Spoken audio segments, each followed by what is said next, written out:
बड़े ध्यान से आप लोग सुने। तो इसमें ये बताया गया है कि 25 जुलाई को प्रभुपाद आए थे 1967, और ये मंगलवार का दिन था, है ना।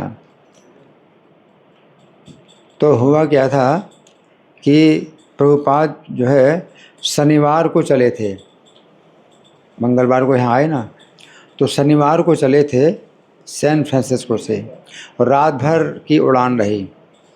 सैन फ्रांसिस्को से रात भर की उड़ान हुई, और रविवार को सवेरे लंदन में पहुँचे प्रभुपाद।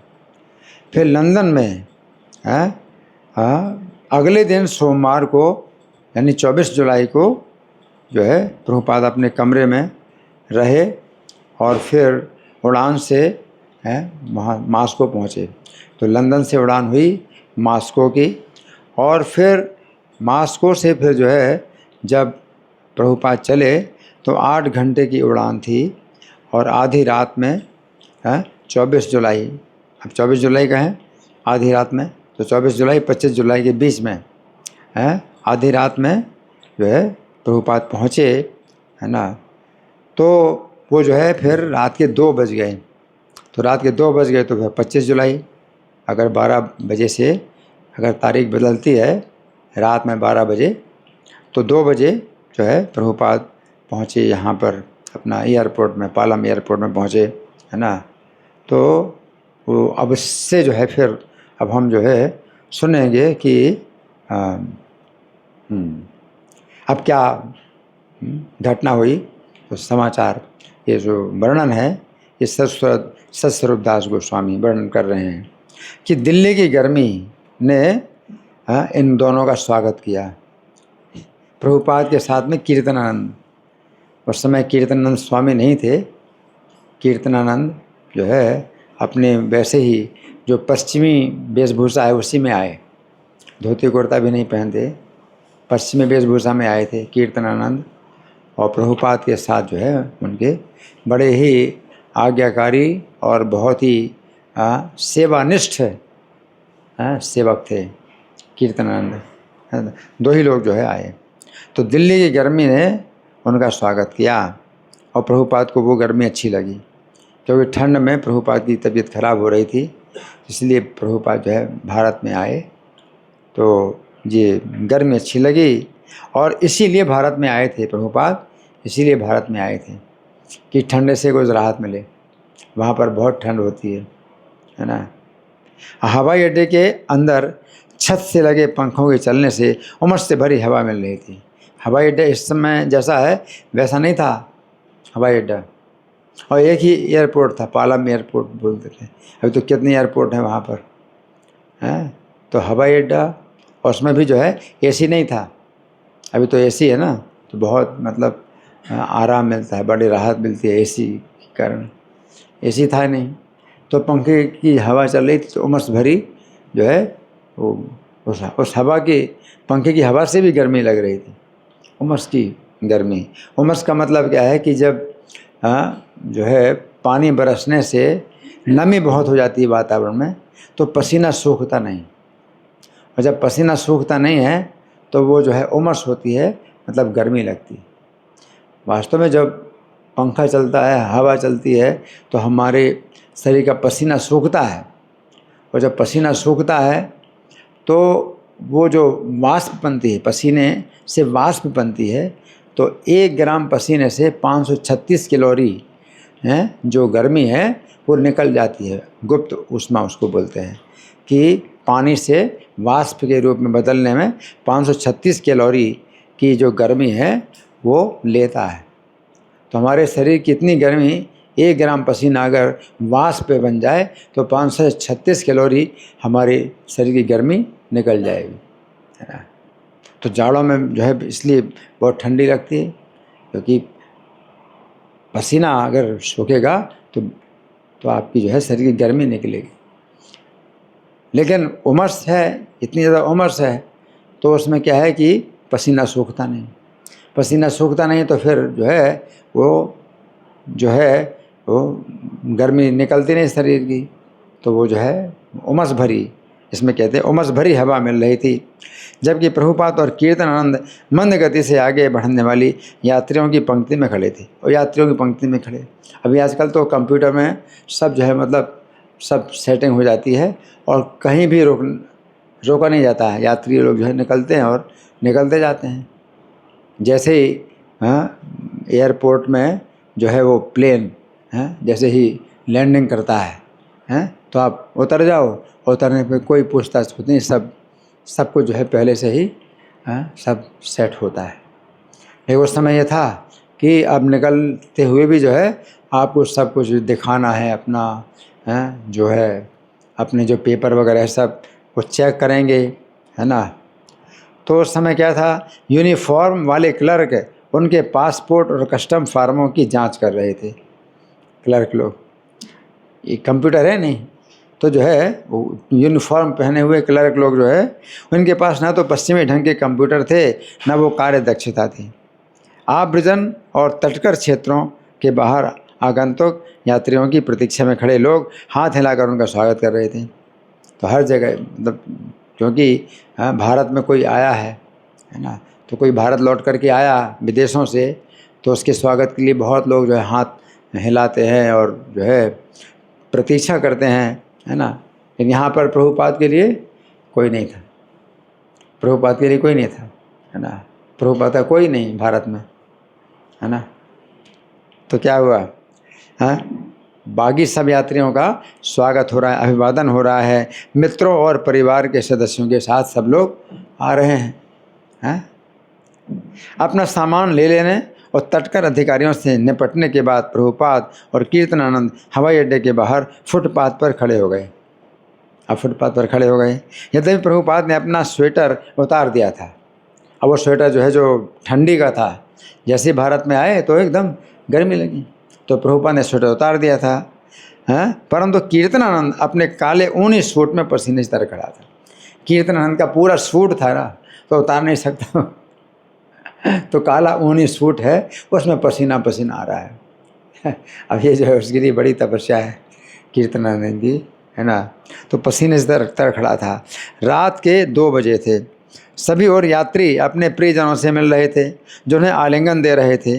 कोई कोई माला भी पहना रहे थे। ये प्रभुपाद के लिए कोई नहीं था माला पहनाने वाला, मिलने वाला, है ना। और उन्हें मोटर कारों या टैक्सियों में बैठा रहे थे। लेकिन यहाँ प्रभुपाद के लिए ना कोई मोटर कार न टैक्सी, कुछ भी नहीं। लेकिन प्रभुपाद के लिए वहाँ कोई नहीं था। ये हवाई अड्डे के हाल के उन शास्त्रीय दृश्यों से भिन्न था। प्रभुपाद और भी विदेशों में अभी तक, प्रभुपाद सन 65 से अभी 67 में वापस आए हैं, तो इस बीच में बहुत से प्रभुपाद ने हवाई यात्राएं की हैं। तो जहाँ जहाँ भी हवाई यात्रा की हैं तो उनके शिष्य लोग जो है प्रभुपाद का बड़ा अभिवादन करते थे और स्वागत करते थे और माला पहनाते थे। लेकिन यहाँ भारत में उनके लिए कोई नहीं, है ना। तो यहाँ बताया गया है कि अब जो है बिल्कुल भिन्न हवाई अड्डे का जो है उन अश्रु से भरे हुए दृश्यों से भिन्न था, जहाँ प्रभुपाद अपने प्रिय भक्तों के साथ थे। इस समय प्रभुपाद अपने प्रिय शिष्यों से घिरे होने के स्थान पर टैक्सी चालकों और कुलियों से घिरे हैं प्रभुपाद को, अभी प्रभुपाद घिरे हैं। वहाँ उनके शिष्य लोग घेरते थे और यहाँ पर जो है पैसे लेने वाले कुली और टैक्सी ड्राइवर, चलो कहाँ चलना है, चलो कहाँ चलना है, लाओ आपका सामान लेने की है होड़ में लगे हुए हैं कि उनके हाथ में सामान आ जाए प्रभुपाद का, है ना। तो पैसे के जो है कारण तो ये जो है मतलब घिरे जरूर हैं प्रभुपाद, या ऐसे लोगों से घिरे हुए हैं जो मजदूरी पर उनका सामान ले जाने को आतुर थे कि जल्दी से उनको मिल जाए सामान प्रभुपाद का और वो जो है लेके चलेंगे। प्रभुपाद ने एक टैक्सी चालक से हिंदी में कहा, कि हिंदी बोलने वाले प्रभुपाद थे, कीर्तनानंद तो हिंदी बोलता नहीं था, तो हिंदी में कहा कि वे उन्हें पुरानी दिल्ली में छिप्पीवाड़ा ले चलें। पुरानी दिल्ली में छिप्पीवाड़ा प्रभुपाद ने कहा। तो चालक ने उनका सामान डिग्गी में रखा और प्रभुपाद अपने शिष्य के साथ पीछे की सीट पर जा बैठे, है ना। छोटी सी एम्बेसडर टैक्सी थी, एम्बेसडर टैक्सी। अब आजकल तो बहुत कम चलती है एम्बेसडर, पहले वही बहुत बढ़िया मानी जाती थी एम्बेसडर है। छोटी सी एम्बेसडर टैक्सी थी। श्रील प्रभुपाद को सुपरिचित सड़कों से होकर चली। रात में यातायात बेरल था। यातायात जैसे गाड़ियां हैं, ट्रैफिक, तो उस समय तो वैसे भी गाड़ियां बहुत कम होती थी। सन 67 की बात है, भारत में गाड़ियां बहुत कम चलती थीं। तो यातायात का मतलब जैसे चलना फिरना, सड़कों में पैदल, लोग ज़्यादा से ज़्यादा पैदल ही चलते फिरते थे। तो यातायात बिरल था। रात के 2 बजे थे, है ना। कभी कोई टैक्सी मिल जाती, कभी कोई ऑटो रिक्शा। अधिकतर सड़कें खाली और शांत थीं, दुकानें बंद थीं। कहीं कहीं कुछ आदमी या गऊँ बाहर सोती मिलती। तो यहाँ पर जब आए ना प्रभुपाद, तो चौड़ी बाज़ार ये सब सड़कें थी। तो इनमें क्या बता रहे हैं कि सड़कें खाली शांत थी, दुकानें बंद थीं। कहीं कुछ आदमी सोते मिलते या गऊ में सोते मिलते। क्योंकि ये गर्मी का समय है, आजकल गर्मी चल रही ना, तो रात में जो है सड़कों में ही लोग सो जाते हैं और गऊ में भी। ठंड में ऐसा भी नहीं होता ना। ठंड के दिनों में कोई भी आदमी सड़क में नहीं सोता, या कोई गऊ में भी, है ना। उनको जो है कहीं चाहिए सुरक्षा ठंड से, लेकिन यहाँ सड़कों में आदमी सो रहे हैं कहीं और गऊ में सो रहे हैं। अभी कुछ ही वर्ष हुए प्रभुपाद ने इसी स्थान पर अपनी पत्रिका बैक टू गॉडहेड बेची थी, कुछ साल पहले, यानी सन 65 के पहले प्रभुपाद यहीं पर तो पत्रिका बेचते थे, है ना। तो उन्होंने श्रीमद् भागवत तो जो है बाद में लिखा, पहले तो पत्रिका ही छापते थे, मासिक पत्रिका बैक टू गॉडहेड वही छापते थे और उसी का ही वितरण करते। कि कागज़ भी खरीदना अकेले, उनके साथ कोई भी सहायक नहीं था, अकेले कागज़ भी खरीदते थे, अपने सिर में रख करके कागज़ हैं, फिर जाते थे प्रेस में देते थे। और जितना छापना है, सामग्री जितनी छापना है, तो प्रभुपाद यहाँ पर जो है इसी मंदिर में जो प्रभुपाद का कमरा है, तो अपने टाइपराइटर में सब टाइप करते थे, टाइपराइटर में सब टाइप करते थे। और फिर जो है वो टाइपिंग मटेरियल जो है प्रेस में देते थे। फिर प्रेस वाला जो है अपने जो है वो उनको प्रूफ देता था। फिर प्रभुपाद प्रूफ चेकिंग करते थे। फिर प्रूफ चेकिंग के बाद फिर प्रभुपाद जो है छपने को देते थे। इस प्रकार से पत्रिका छपती थी। तो प्रेस में पत्रिका छपती और पत्रिका ले करके फिर प्रभुपाद जो है फिर यहीं सड़कों में जो है बेचते थे। और अंग्रेजी में पत्रिका होती थी। अंग्रेजी पढ़ने वाले भी बहुत कम थे उस समय। हिंदी में टाइपिंग भी नहीं था, टाइपराइटर भी हिंदी वाला नहीं था, तो प्रभुपाद को इंग्लिश में ही करना पड़ता, और हिंदी का प्रभुपाद को अभ्यास भी नहीं था। तो अंग्रेजी में ही पत्रिका जो है छापते थे और बेचते थे, है ना। तो कितना मुश्किल था अंग्रेजी में जो है पत्रिका बेचना भी बहुत मुश्किल, क्योंकि सामान्य जनता क्या है वो हिंदी नहीं समझती। कोई ज़्यादा शिक्षित लोग हैं वही हैं इंग्लिश समझते हैं। तो यहाँ कुछ ही साल पहले, अभी 67 में प्रभुपाद जी आए हैं, और कुछ साल पहले प्रभुपाद क्या करते थे, पत्रिका बैक टू गॉडहेड बेचते रहे। अनुदानों के लिए याचनाएँ करते थे, अनुदान हैं, छपाई के लिए भी याचना करते थे। फिर जो इसके बाद फिर क्या हुआ कि प्रभुपाद कनॉट प्लेस में एक कॉफ़ी हाउस बना हुआ था। तो वहाँ जब गए प्रभुपाद और पत्रिका दे रहे थे, तो पत्रिका भी बहुत पतली होती थी, शायद 4 पेज की पत्रिका, 4-5 पेज की पत्रिका होती थी, है ना। तो वो पत्रिका जो है किसी जो कॉफ़ी पी रहा था एक आदमी, तो उसने जो है जब प्रभुपाद को दिखाया, प्रभुपाद ने दिखाई उसको, अंग्रेजी जानता था वो, तो उसने जो है प्रभुपाद को कुछ ऐसी बात बोली कि प्रभुपाद को जो है अपने मतलब एक प्रकार से गुरु महाराज की एक प्रकार से क्या हुई, शिक्षा प्राप्त हुई उस आदमी के माध्यम से। उसने क्या कहा कि स्वामी जी ये जो पत्रिका है यहाँ रखी है और उड़ जाएगी, है ना, कुछ किताब लिखो उसमें वजन होता है, उसमें वजन होता है ना, तो किसी के पास रहेगी, वजन होता है, किताब लिखो। तो प्रभुपाद के दिमाग में आया कि हाँ मुझे किताब लिखना चाहिए। अब देखो एक काफ़ी पीने वाला आदमी जो है प्रभुपाद को बोल रहा है, और प्रभुपाद समझ रहे हैं कि ये भगवान ने जो है मुझे जो है ये सही मार्गदर्शन दिया है कि मुझे किताब लिखना चाहिए। उसने क्या कहा, किताब में वजन होता है और ये तो क्या है, उड़ जाएगी, ये थोड़ी रहेगी किसी के पास। तो फिर प्रभुपाद ने सोचा, तो श्रीमद् भागवत के जो है 18,000 श्लोक हैं, 12 स्कंद हैं, है ना। तो उन्होंने शुरू किया, तो ये सोच करके शुरू किया कि इसके जो है 64 खंडों में जो है इसको छापना है, 12 स्कंद 64 खंडों में छापना है। प्रभुपाद ने ये सोच करके जो है फिर श्रीमद् भागवत का काम किया। और पत्रिका काम अलग कर रहे हैं प्रभुपाद, और श्रीमद् भागवत का अलग काम कर रहे हैं, है ना। तो प्रभुपाद अपने पेन से कागज़ में पेन से नहीं लिखते थे, प्रभुपाद टाइपिंग करते थे। उनका टाइप राइटर था, तो टाइपिंग करते थे, है ना। तो श्रीमद् भागवत के भी श्लोक टाइपिंग करते थे, है ना। तो रोमन ट्रांसलिटरेशन प्रभुपाद जो है वो करते थे, और शब्दार्थ, अनुवाद, तात्पर्य सब प्रभुपाद करते थे। और इस तरह से प्रभुपाद ने जो है श्रीमद् भागवत के 3 खंड जो है तैयार कर लिए। अब छपाई के लिए प्रभुपाद को जो है पैसा चाहिए, छपाई के लिए पैसा चाहिए, तो प्रभुपाद गोरखपुर में गए। इन किताबों को छपाई के लिए गोरखपुर में गए प्रभुपाद, और गोरखपुर में हनुमान प्रसाद पोद्दार से मिले। तो उन्होंने इनका जो है स्वागत किया, प्रभुपाद का, उनके कार्य का स्वागत किया, और उनको जो है 500 रुपया जो है दान दिया हनुमान प्रसाद पोद्दार ने।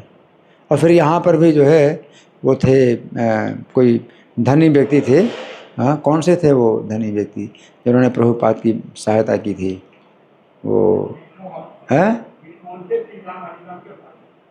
चलो जो भी कोई थे, डालमिया थे। डालमिया से भी जो है, डालमिया ने मतलब प्रभुपाद से कहा कि मैं आपको दान दूंगा, पहले हनुमान प्रसाद पोद्दार से आप मिल लीजिए, वो अगर आपके कार्य को जो है मतलब अनुमोदन कर दें तो फिर मैं आपको सहायता करूंगा। तो हनुमान प्रसाद पोद्दार चूँकि कल्याण गीता प्रेस गोरखपुर के बहुत बड़े जो है अधिकारी थे, तो उनका जो है साहित्य बहुत छप रहा था गीता प्रेस, और उनकी कल्याण पत्रिका भी छप रही थी, मासिक पत्रिका। तो हनुमान प्रसाद पोद्दार की से जब प्रभुपाद को जो है अनुमोदन प्राप्त हुआ, तो फिर उन्होंने भी, डालमिया ने भी जो है सहायता की प्रभुपाद की। तो 3 खंड श्रीमद् भागवत के प्रभुपाद ने छपवाए। अब कितने छपवाए प्रभुपाद ने, लेकिन 260 कई बॉक्सों में जो है प्रभुपाद लेकर के अमेरिका गए थे। अभी तो श्रीमद् भागवत का पहला स्कंद एक ही खंड में छपता है, इतना मोटा होता है। पहले जो है प्रभुपाद ने 3 खंडों में छापा था, है ना। तो काफ़ी मोटे मोटे थे 3 खंड। तो वो जो है प्रभुपाद 260 लेके गए थे। अब कितने ट्रंकों में जो है वो भरे गए थे, है ना। तो प्रभुपाद जो है, प्रभुपाद को जो है उस समय बल मिला कि अब मैं जो है विदेशों में जाऊं, क्योंकि जैसे कि कोई सैनिक है युद्ध के लिए जाता है तो उसको सब प्रकार के हथियार उसके पास होने चाहिए, है ना। तो प्रभुपाद के पास हरिनाम तो था ही, हरिनाम एक हथियार था, ये पुस्तक के रूप में भी जो है मतलब एक जो है ठोस हथियार प्रभुपाद के पास था, जिससे कि प्रामाणिकता जो है वो बता सकें कि ये जो संदेश है ये बहुत प्राचीन है और प्रामाणिक है ना। तो यहाँ पर ही बताया गया है कि कुछ वर्ष हुए प्रभुपाद जो है इसी स्थान पर अपनी पत्रिका बैक टू गॉडहेड बेचते थे, अनुदानों के लिए याचनाएं करते थे, और श्रीमद् भागवत का प्रकाशन भी यहीं पर किया था। उन दिनों वे अकेले थे, उनके पास ना पैसे थे ना आवास, स्थान भी नहीं था प्रभुपाद के पास। तो पहले तो यहाँ भी उनको जगह नहीं मिलती थी, तो वृंदावन से वो आते थे दिल्ली, और दिल्ली से वृंदावन जाते थे ट्रेन के द्वारा। देखिए कितना परिश्रम है, कितना परिश्रम। और रात में वहाँ उधर राधा दामोदर मंदिर में रहते थे प्रभुपाद। तो रात में जो है वो काम करते थे, टाइपिंग अपने टाइपराइटर में काम करते थे। उनको विश्राम कहाँ मिलता था। ट्रेन से आना, फिर ट्रेन स्टेशन से उतर करके फिर पैदल ही आना यहाँ पर छिप्पीवाड़ा, ये छिप्पीवाड़ा नहीं, चौड़ी बाज़ार। और चौड़ी बाज़ार पुस्तक वितरण करना, ये सब किताब कागज़ खरीदना, ये सब करके और फिर जाते थे वापस कहाँ, वृंदावन। तो वृंदावन से दिल्ली, दिल्ली से वृंदावन आना जाना डेली। सोचिए, बिल्कुल अकेले, है ना। कितना उनका जो है परिश्रम था। ना उनके पास पैसे थे और ना आवास, स्थान भी नहीं था उनके पास। फिर भी वे प्रसन्न थे, कृष्ण पर पूर्णतः निर्भर रह करके प्रभुपाद प्रसन्न थे। किंतु भारत के नेता वैदिक, इसको जो है हम छोड़ रहे हैं। जब टैक्सी पुरानी दिल्ली का चक्कर लगाती चौड़ी बाज़ार में पहुंची, अब प्रभुपाद की टैक्सी पहुंची, चौड़ी बाज़ार में पहुंची, तो प्रभुपाद ने मुद्रण और कागज़ की दुकानों को देखा जो इस समय रात के कारण बंद थी।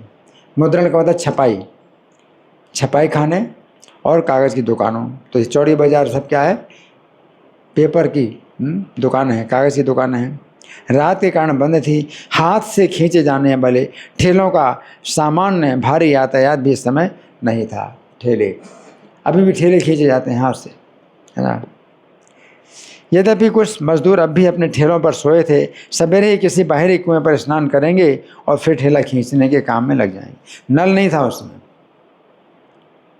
सन 67 में नल नहीं था, तो क्या करते थे, कुएं से ही मतलब स्नान करते थे लोग। तो ठेले में अपने सोए हैं लोग, फिर सवेरे होगा तो कुएं में स्नान करेंगे और फिर अपने ठेला खींचने के काम में लग जाएंगे। जब श्रील प्रभुपाद अपने श्रीमद् भागवत के प्रारंभिक खंडों के प्रकाशन की देखभाल कर रहे थे, तब वे नित्य इन सड़कों से आया जाया करते थे। कागज़ खरीदने के लिए आते थे, मुद्रक से प्रूफ ले जाने के लिए। मुद्रक माने जो छपाई करने वाला, उससे प्रूफ ले जाते हैं।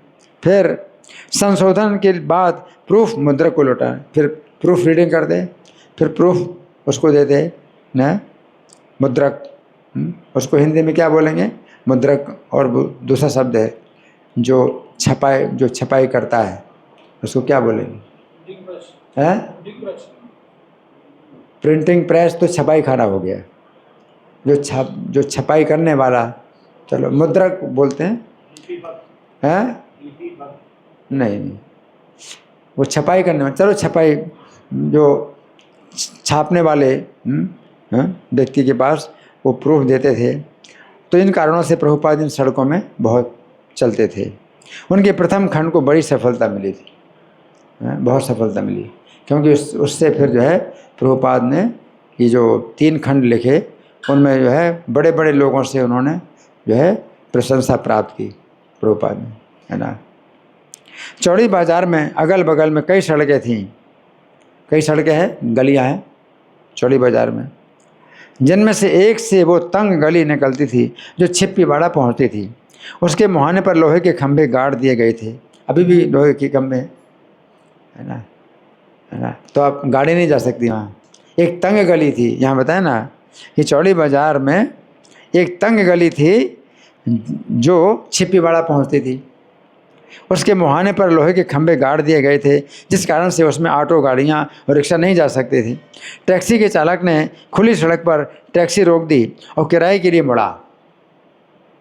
टैक्सी रोक दी, किराए के लिए मुड़ा, छिप्पीवाड़ा आ गया, छिप्पीवाड़ा किराए के लिए मुड़ा। प्रभुपाद ने अपनी थैली में से 40 रुपये निकाले। ये वही 40 रुपये थे जो वे सन 1965 ईस्वी में जलपोत द्वारा अमेरिका जाते समय अपने साथ ले गए थे, वो 40 रुपये। लेकिन ये मुझे थोड़ा समझना होगा कि ये 40 रुपये मतलब 10-10 रुपये के 4 नोट होंगे। उन दिनों 67 में मैं 12 वर्ष का था, 12 साल का। तो हमारे पिताजी के व्यापार में हम लोग भी नोट गिनते थे। पैसा, ज़्यादातर पैसा चलता था और नोट 1-1 रुपये के नोट होते थे और 10 रुपये के नोट। 10 रुपये से बड़ा नोट नहीं होता था। 10 रुपये बहुत बड़ा नोट होता है। 10 रुपये बहुत ज़्यादा होता है, 10 रुपये से बड़ा नोट नहीं होता था। तो 40 रुपये प्रभुपाद ले गए तो 10-10 के 4 नोट ले गए, है ना, 40 रुपये हैं। तो प्रभुपाद जो है वह सारे के सारे 40 रुपये उसने रख लिए। अब ये जो है मुझे भी समझ नहीं आता कि प्रभुपाद ने 40 रुपये क्यों दे दिए उसके हाथ में, हैं कि अगर 4 नोट थे तो पूछते कितना आने, कैसे उसने दे दिए। प्रभुपाद ने ज़्यादा विश्वास करके दे दिए, जैसे भी दिए, है ना। और चालक ने सारे के सारे 40 रुपये रख लिए, 4 नोट रख लिए उसने, है ना, और कहा कि सही किराया 40 रुपये है। और उस समय प्रभुपाद ने प्रतिवाद किया। अब ये जो है मतलब कैसे ऐसा हुआ। अब प्रभुपाद बहुत थके हुए होंगे, इस कारण से पहले बात नहीं की कितना पैसा लेगा वो, और फिर बाद में भी पूछा, बिना पूछे उसके हाथ में दे दिए प्रभुपाद ने। बहुत ज़्यादा थके होने के कारण हो सकता है ऐसा हो। तो उसने सब रख लिए, और अब जो है प्रभुपाद विरोध कर रहे हैं तो वो देने के लिए तैयार नहीं। हाँ, तो क्या हुआ, हैं, प्रभुपाद कहते किराया तो इसका आधा भी नहीं होना चाहिए, 40 रुपया है किराया, आधा भी नहीं होना चाहिए। क्योंकि उन दिनों पेट्रोल जो है, पेट्रोल पर गाड़ी चलती थी, और पेट्रोल बहुत सस्ता था। क्योंकि हम जब शुरू में आए थे तो सन 86 में, हैं, सन 86 हम आए थे, सन 84 दिसंबर में, तो सन 86 में भी 5 रुपये लीटर था पेट्रोल, 5 रुपये लीटर पेट्रोल था। और सन 67 में अगर पेट्रोल मिलता था गाड़ियों में तो कितना सस्ता होगा, है ना। लेकिन वो सस्ता नहीं माना जाता, 10 रुपये बहुत ज़्यादा होता है, हैं, 1 रुपये लीटर से भी कम होगा सन 67 में। और ज़्यादा वो खपत होती भी नहीं थी पेट्रोल की। तो प्रभुपाद ने कहा आधा भी नहीं होना चाहिए, मतलब 20 रुपये से भी कम, 20 रुपये से कम प्रभुपाद ने कहा। और दोनों हिंदी में ज़ोर ज़ोर से बहस करते रहे, प्रभुपाद की बहस हो रही उससे, और चालक ने रुपये अपने जेब में रख लिए। अब वापस करने को तैयार नहीं था, और प्रभुपाद जानते थे कोई पुलिस का सिपाही अब मिलना कठिन था, तो प्रभुपाद ने उसे जाने दिया। अब क्या कर सकते, है ना, ऐसे में क्या कर सकते हैं, फिर ज़्यादा समय खराब करने का कोई फायदा नहीं। तो प्रभुपाद ने फिर जाने दिया उसको। यद्यपि वे जानते थे कि ये सिवाय लूट के और कुछ नहीं था। उसने मुझे ठग लिया, प्रभुपाद ने कहा, उसने मुझे ठग लिया। अब देखो कितने कीमती हैं 40 रुपये। 40 रुपये जो है प्रभुपाद ले गए थे, वहाँ खर्चा बिल्कुल किया ही नहीं। वो तो खर्चा होता भी नहीं, वो तो उसका डॉलर बनवाते पहले डॉलर से कहीं खर्चा, तो 40 रुपये खर्चा नहीं किए प्रभुपाद ने, और अपनी जेब में रखे रहे। तब से प्रभुपाद की जेब में रखे थे और पूरे उसने ले लिए।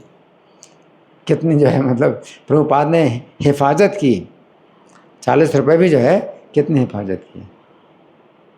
जब विवेकानंद गए थे, तो शिकागो में सर्वधर्म सम्मेलन हुआ था, है ना।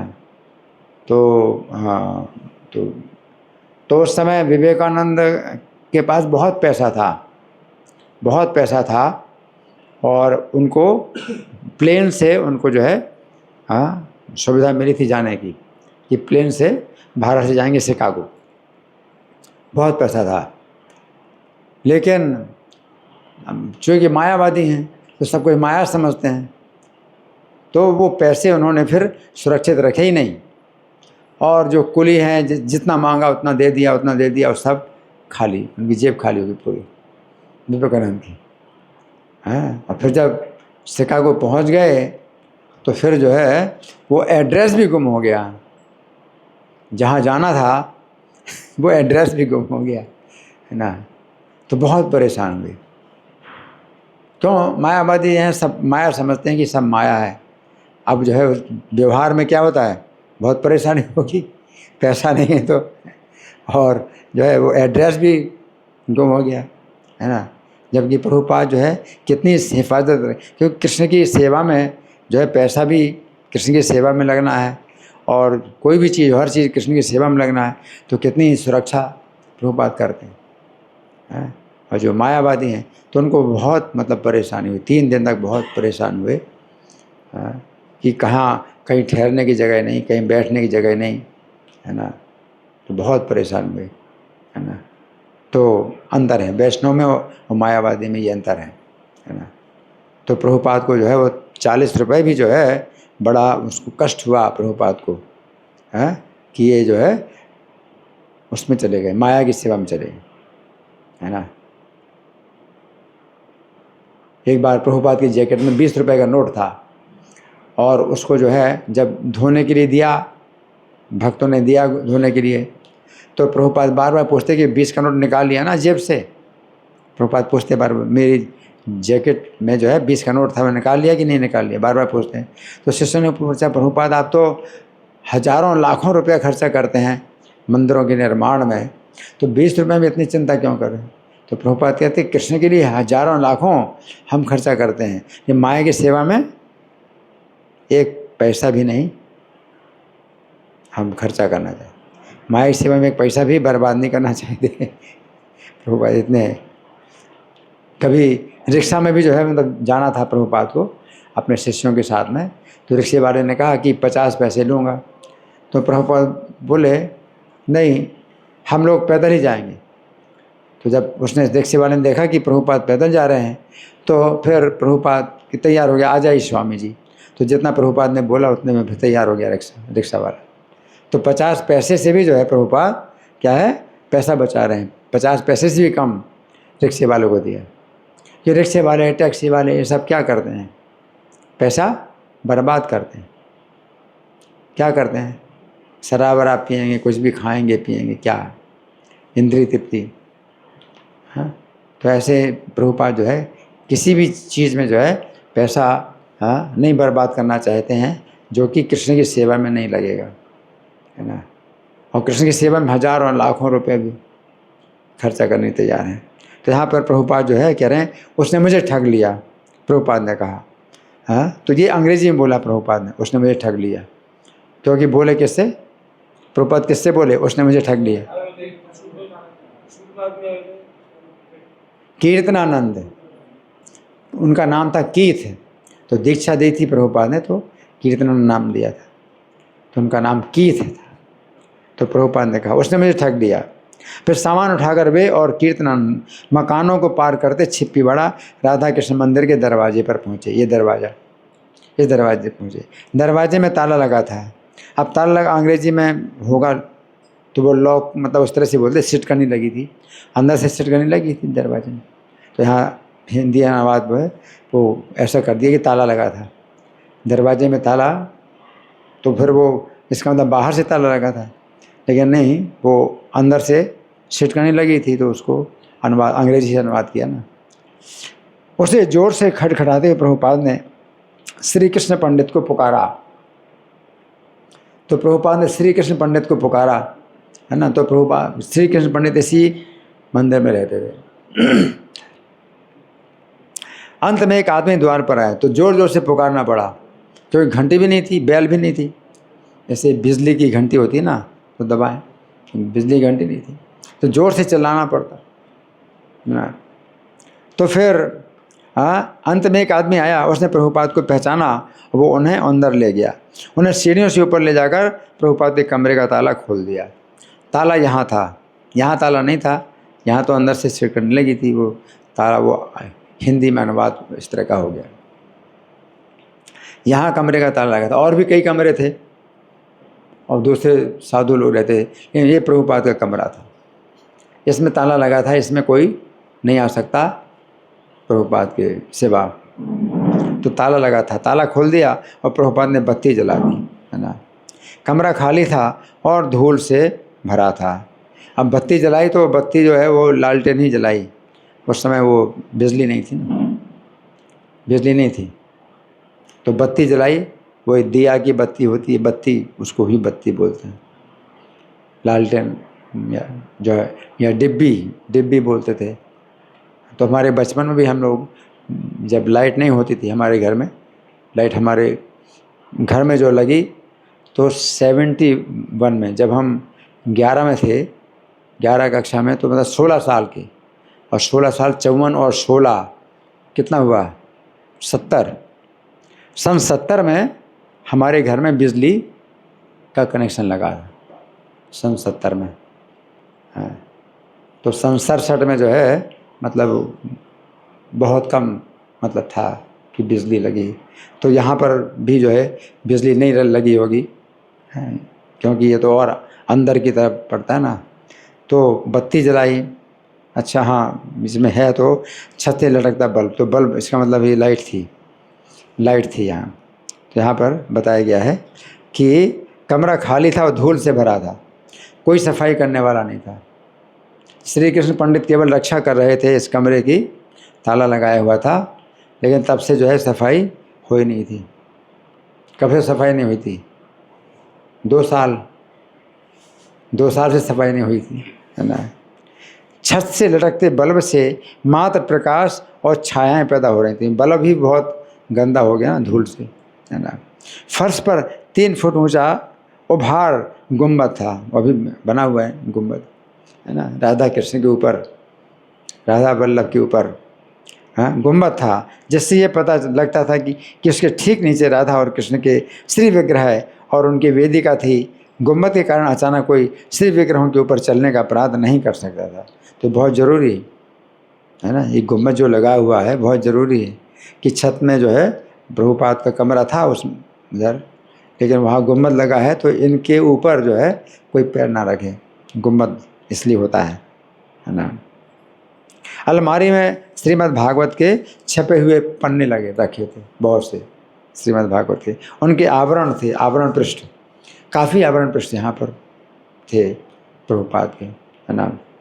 और भक्त संघ के संभाव्य ग्राहकों के लिए पत्र के फॉर्म भरे थे। वो भक्त संघ जो प्रभुपाद ने बनाया था, लीग ऑफ डिवोटीज़, जो झांसी में, उसके भी जो है बहुत से पेपर यहाँ पर थे। जब झांसी में प्रभुपाद ने भक्तों का संघ बनाया था तो वो पेपर भी थे। हर चीज़ वैसी थी जैसे प्रभुपाद ने उसे छोड़ा था, ये बस क्या था, धूल काफ़ी थी, बाकी सब कुछ थी। यही वो कमरा है जिसमें मैंने श्रीमद् भागवत का संग्रह किया, प्रभुपाद के थे। अच्छा, कितना अभी समाप्त कर दूं, बोल दूं, मतलब रोक दूं, हैं? 10 मिनट, ठीक है, तो 9 बजे तक कर दें, ठीक है। अब प्रभुपाद कहते हैं, किसको बोल रहे हैं प्रभुपाद? कीर्तनानंद को बोलते हैं, अंग्रेजी में बोलते हैं। ये वही कमरा है जिसमें मैंने श्रीमद् भागवत का संग्रह किया। संग्रह किया का मतलब सब कार्य, लेखन कार्य किया, टंकण किया, श्रीमद् भागवत का छपाई कराई सब ने। श्रील प्रभुपाद ने कीर्तनानंद को बताया, मैं यहाँ सोता था, प्रभुपाद बताया, कमरा जो है यहाँ सोता था और यहाँ मेरा कुकर और टाइपराइटर भी रहते थे। एक कुकर था और एक टाइपराइटर था। मैं सोता और टाइप करता। तो प्रभुपाद का जो काम था वो खाली यही था, या तो सोएंगे या टाइप राइटिंग करेंगे, इतना, मतलब अकेले सब काम कर रहे हैं। मैं सोता और टाइप करता और भोजन बनाता और टाइप करता, भोजन बनाना फिर टाइप करना, है ना, सोना भी, फिर जैसे सो करके उठे फिर टाइप कर रहे हैं, और कुकर में जो है भोजन बनाते और सोता और टाइप करता है। कीर्तनानंद को ये सोचकर धक्का लगा कि प्रभुपाद ऐसे निम्न कोटि के स्थान में रहते थे, वो साफ भी तो नहीं था, इतना गंदा था। कीर्तनानंद को बड़ा धक्का लगा। तो शिष्य की जो ऐसी भावना होती है ना, शिष्य ऐसी भावना होती है। देखो प्रभुपाद की सेवा में कोई नहीं, है ना। अब सफाई भी प्रभुपाद करेंगे तो सफाई होगी, सफाई भी नहीं होगी, है ना। सब कार्य जो है प्रभुपाद के ऊपर था। यद्यपि कीर्तनानंद को अपने सूट में असुविधा हो रही थी। वो सूट जो है ना, मतलब क्या था, बहुत असुविधा हो रही, उतार नहीं सकते, और गर्मी बहुत लग रही, है ना, गर्मी लग रही, और उसे समझ में नहीं आ रहा था कि कैसे छुटकारा मिले, गर्मी से कैसे छुटकारा मिले। फिर भी उसने स्वामी जी के लिए एक पतली चटाई प्राप्त की। आयुर्वेद के 2 चिकित्सक आए, वे दोनों सहमत थे कि प्रभुपाद की बीमारी दिल के कारण थी, लेकिन अब खतरा टल गया था। उन्होंने औषधि दी और कहा कि प्रभुपाद को खाने, विश्राम करने और काम करने में नियमित कार्यक्रम का पालन करना चाहिए। मतलब खाना है तो बहुत सीमित मात्रा में भोजन करना है, और वो भी हल्का भोजन होना चाहिए, है ना। विश्राम भी पर्याप्त होना चाहिए शरीर का, और जो काम करना है, परिश्रम करना है, उसमें भी बहुत सीमित होना चाहिए। चिकित्सक ने यह सब बताया है ना।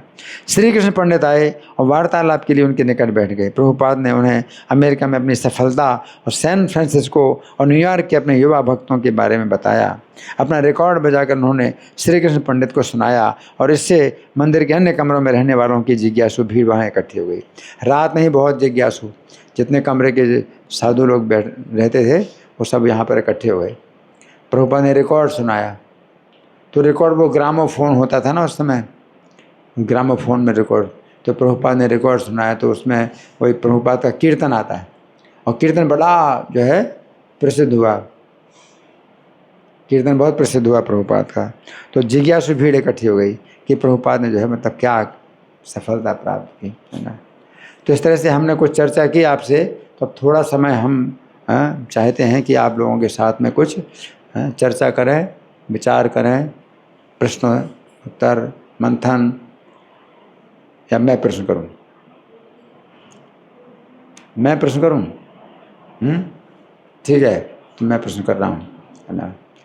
तो प्रभुपाद का जो है विवरण ये है कि प्रभुपाद शनिवार को चले थे, मंगलवार को यहाँ आए, शनिवार को चले थे। कहाँ से चले थे प्रभुपाद? नहीं, सैन फ्रांसिस्को, सैन फ्रांसिस्को से शनिवार को चले थे और रात भर जो है उड़ा और लंदन पहुंचा प्रभुपाद का प्लेन सवेरे, रविवार को सवेरे लंदन पहुंचा। फिर सवेरे जो है प्रभुपाद ने एक होटल किया लंदन में और वहाँ जो है मतलब ठहरे, अपनी मालिश कराई, सब विश्राम वगैरह किया। तो फिर लंदन से ही उससे फ़्लाइट थी, लेकिन वो फ़्लाइट जो है लेट हो गई क्योंकि ये सूचना मिली कि लंदन में एक व्यक्ति जो है बीमार था, चेचक के कारण बीमार था। तो वो जब उतर गया तो पूरे जो प्लेन को जो है उन्हें दवाई छिड़कना था कि उसमें कोई कीटाणु, बीमारी का कीटाणु ना रहे। तो इसलिए फिर फ़्लाइट जो है अगले दिन हुई, अगले दिन सोमवार को, 24 जुलाई को प्रभुपाद जो है मतलब वहाँ से उड़े और उड़ान से पहुँचे मास्को पहुँचे, तो 24 जुलाई को। और फिर 24 जुलाई को मास्को से फिर उनको उड़ान मिली, तो आधी रात को पहुँचे प्रभुपाद, है ना। और एयरपोर्ट से जब चले तो कितना टाइम था? रात के 2 बजे, रात के 2 बजे प्रभुपाद का जो है ना। तो प्रभुपाद जो है फिर यहाँ पर आए तो फिर और देर हो गई। और प्रभुपाद यहाँ पर भी आए तो कमरा साफ़ करना पड़ा उनको, उनका शिष्य था, सब कर रहा था। और उस शिष्य को जो है बहुत शरीर में बड़ी बाधा हो रही थी। क्या बाधा हो रही थी उसके शरीर में? गर्मी, क्योंकि काले ऊन का जो है सूट पहने था, वो पूरा काले ऊन का सूट पहने था वो, तब वो जो है उतार नहीं सकते। और इतनी गर्मी में भी जो है प्रभुपाद की सेवा में उसने सब कार्य किया। और प्रभुपाद फिर भी रेस्ट नहीं किया। प्रभुपाद उस रात में जो है श्री कृष्ण पंडित से भी मिले, तो अपना जो है वो रिकॉर्ड सुनाया अपना, हैं, और वहाँ का जो है समाचार, कितनी सफलता मिली, कैसे क्या हुआ, सब सुनाते रहे। तो प्रभुपाद जो है मतलब इस संबंध में जो है बड़े जो है वो सक्रिय थे, कार्य थे, है ना। और प्रभुपाद आए थे अपना इलाज कराने के लिए, है ना। अच्छा, फिर यहाँ पर जब आए तो रास्ता जो है प्रभुपाद देख रहे हैं, सब जाने पहचाने रास्ते। जब प्रभुपाद आए, है ना, और टैक्सी ने कहाँ उतारा प्रभुपाद को? वहाँ अभी भी वो सब जो है वैसा ही है, जो खम्भे, लोहे के खम्भे जो लगे हैं वैसे ही बहुत मजबूत लगे हुए हैं, है ना। तो वैसे ही कि वैसे ही है अभी, है ना। और उसने पैसे के लिए जब प्रभुपाद की तरफ मुड़ा तो प्रभुपाद ने क्या किया? 40 रुपये दे दिए उसको, है ना।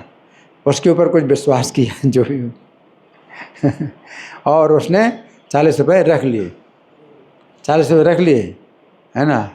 और उसने क्या कहा? गिज्जे में रख लिए, ठीक है, हो गया, हैं। उसमें प्रभुपाद को बड़ा कष्ट हुआ, प्रभुपाद को बहुत कष्ट हुआ।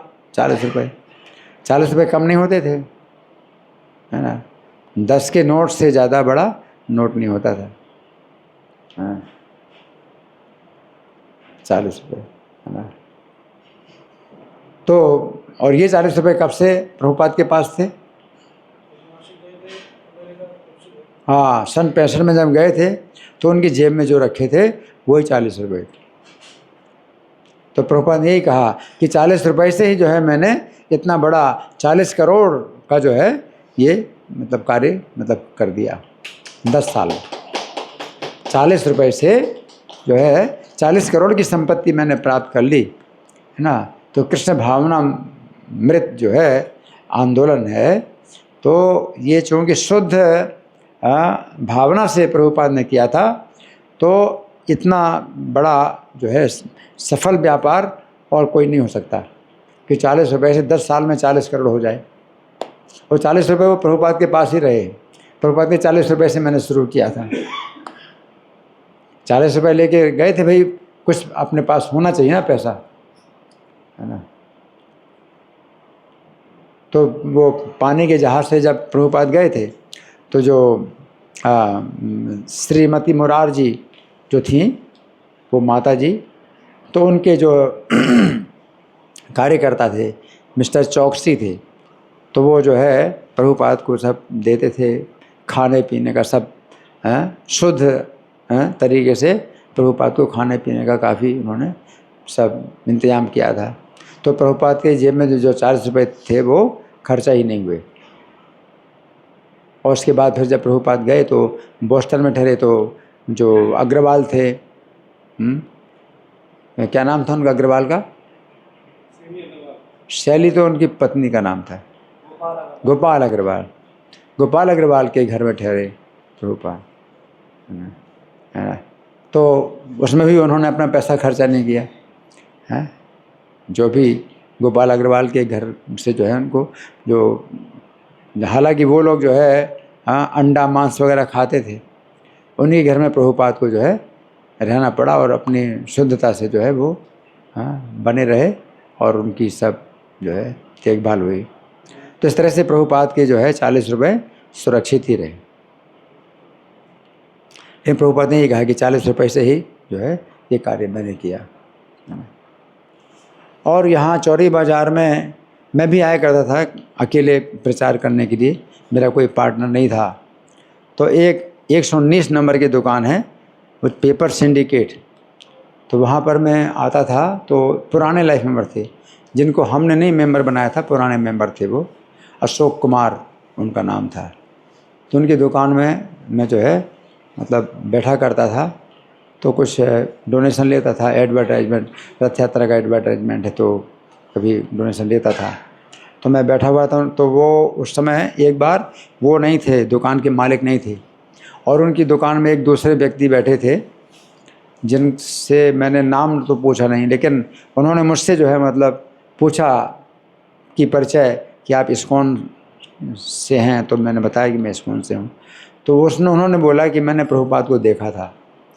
तो वो सज्जन जो है मुझे बोले कि मैंने प्रभुपाद को देखा था। तो जब रामलीला मैदान में प्रभुपाद प्रवचन दे रहे थे, तो प्रभुपाद स्टेज पर बैठे थे और मैंने प्रभुपाद के पीछे भगवान श्री कृष्ण को खड़ा हुआ देखा। तो मैं बहुत चकित हो गया कि प्रभुपाद प्रवचन दे रहे हैं और भगवान श्री कृष्ण खड़े हैं, प्रभुपाद बैठे हैं और पीछे भगवान कृष्ण खड़े हैं प्रभुपाद के। तो मैंने उनके शिष्यों से कहा, अंग्रेजी में बात की उन्होंने उनके शिष्यों से, कि आपके गुरु इतने महान हैं कि भगवान कृष्ण उनके पीछे खड़े हैं। तो वो शिष्य लोग बोले, हाउ इज़ इट पॉसिबल, मतलब ये कैसे हो सकता है। तो वो बोले, तब मुझे पता चला कि इनके शिष्यों को नहीं दिखाई पड़ रहे हैं। वो जो सज्जन हैं उन्होंने कहा कि तब मुझे पता चला कि भगवान कृष्ण जो प्रभुपाद के पीछे खड़े हैं, प्रभुपाद के शिष्यों को नहीं दिखाई दे रहे हैं, है ना। तो फिर मैंने कहा कि आपको कैसे दिखाई पड़ते हैं, भगवान कृष्ण कैसे दिखाई पड़े। तो बोले, मैं जो है नारायण कवच का पाठ करता हूँ रोज़, नारायण कवच का पाठ करता हूँ रोज़, और उसी से मुझे रोज़ भगवान कृष्ण और भगवान राम जो है कुछ लीलाएं दिखा जाते हैं। तो उन्होंने ये कहा, और उन्होंने ये भी कहा, हमने कहा आपने कोई गुरु बनाया? बोले नहीं, मैंने गुरु नहीं बनाया। गुरु बनाने में फिर कुछ वो मन जो है फिर जो है इधर उधर हो जाता है, तो मैंने गुरु नहीं बनाया। तो ऐसा भी हो सकता है, कोई पिछले जन्म का जो है कोई व्यक्ति अगर उसका किया हुआ है, उसको अगर इस जीवन में मिल जाए और बिना गुरु के मिल जाए, तो ये फिर ये नियम नहीं बनता कि कोई भी मतलब बिना गुरु के ही मतलब सब कार्य कर लेगा, ऐसा नहीं है।